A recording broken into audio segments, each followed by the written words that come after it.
Hi, Mark Gilbert here, and in this video I want to introduce you to a book that I have found fascinating. It's entitled Beyond UFOs, The Science of Consciousness and Contact with Non-Human Intelligence. This book stands at almost 800 pages in length. It's published by the Dr. Edgar Mitchell Foundation for Research into Extraterrestrial and Extraordinary Experiences. The acronym for their group is entitled FREE. Now, this particular book caught my interest because it melded two topics I've long been fascinated with. ETs and UFOs, fascinated since a kid with those subjects, but also the topic of consciousness and how the two interrelate. As far as the outline of the book is concerned, much of the first half of the book gives you the results of what's called the Free Experiencer Research Study.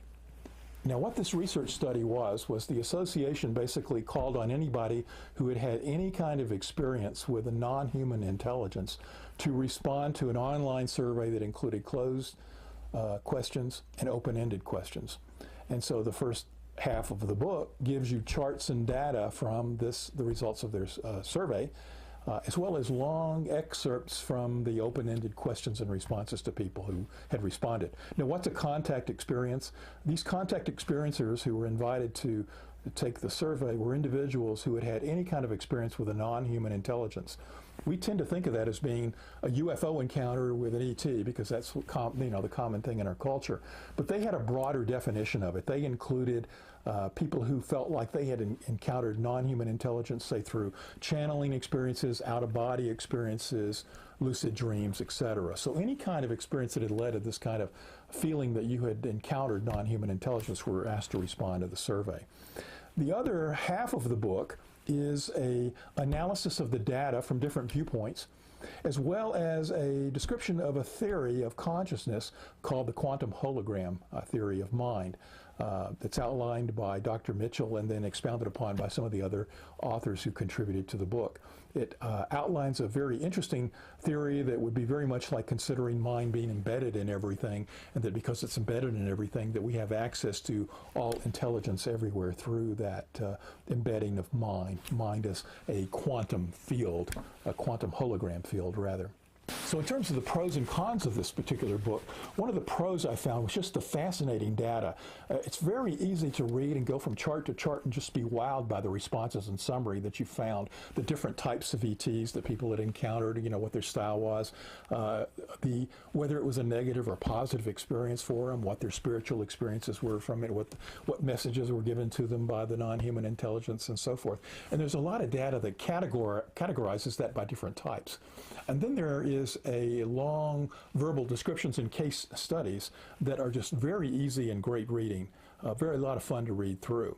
But however, on the con side, there's a few times where I felt like I had what's called astonishment fatigue. So many astonishing stories read one after the other, and they sort of like run into one another. A little bit of repetitiveness there. And some of the scientific study data in the second half of the book was a little tough reading and took a little time to delve into it, or what I did in many cases is just say I'll come back and use that for reference and I'm going to skip over it for now. But the book itself is fascinating reading. Now, I don't have time in this video to share everything that's in the book. However, I did want to share one interesting thing that I encountered that related to something I had done a number of years ago. A number of years ago, I published a book called Be Yourself, Evolving the World Through Personal Empowerment. And in this particular book, I had looked at the different ways in which scientists, philosophers, and mystics were saying that we were headed. That, in other words, what's the arrow of evolution? Where is evolution taking us? And in this particular book, what I found that the common themes that these mystic science and philosophers were saying about the future of our evolution is that we're moving towards greater complexity in all of our systems, greater ability to consciously control the evolutionary process, less focus on basic needs and more focus on higher needs, less focus on material needs, greater focus on spiritual needs, greater levels of cooperation among people, melding of science and spirituality, greater levels of human service to one another, expanding power of love in the universe, and a greater degree of our sense of oneness to everything. I left out a few there, but that gives you sort of a sense of some of the themes that I found in my book a number of years ago.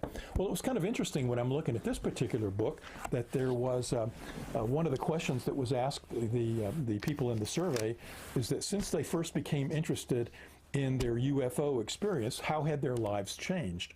And over half of them said, and I'm not going to give you the exact data, but just over half of them responded that the following things strongly increased: my desire to help others, my compassion for others, my appreciation of the ordinary things of life, my sensitivity to the suffering of others, my concern with spiritual matters, my desire to achieve a higher consciousness, my appreciation of nature, my spiritual feelings have enhanced, my concern with the welfare of the planet, and a greater sense of oneness of all that is. And so this data reflects that the ET encounters are leading people to feel, after the ET encounter, or the non-human intelligence encounter, I should say, to have a sense of feeling that's very much in alignment with where scientists and mystics and philosophers are saying that we're headed through the path of evolution. That was one interesting point. And the other is to some of the quotes. And I just want to read you just a few of the statements that were made by some of the people who were left with a belief in the oneness of everything based on their experience, based on this contact experience. And so just a few random quotes.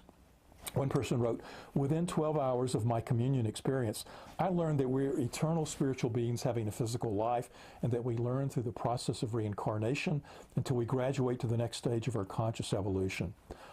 Another person wrote, "Clearly I am connected to something in the universe and protected here on earth." Another person wrote, "I feel more connected with the universe and feel unconditional universal love." Another said, "I now understand myself as part of universal consciousness that is linked not only to every being in the universe, but also to the entire universe itself."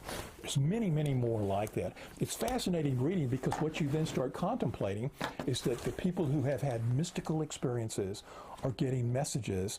The people who are philosophers and who have thought long about these kinds of issues and questions, and many scientists who've delved into looking at the direction of evolution, point to aspects of where we're headed that is very similar to the way these people walked out of their contact experience. Very fascinating reading. In any case, bottom line, I highly recommend this book. I hope you check it out. Again, the book is entitled Beyond UFOs, The Science of Consciousness and Contact with Non-Human Intelligence. A link to the book is down below. Thanks for watching.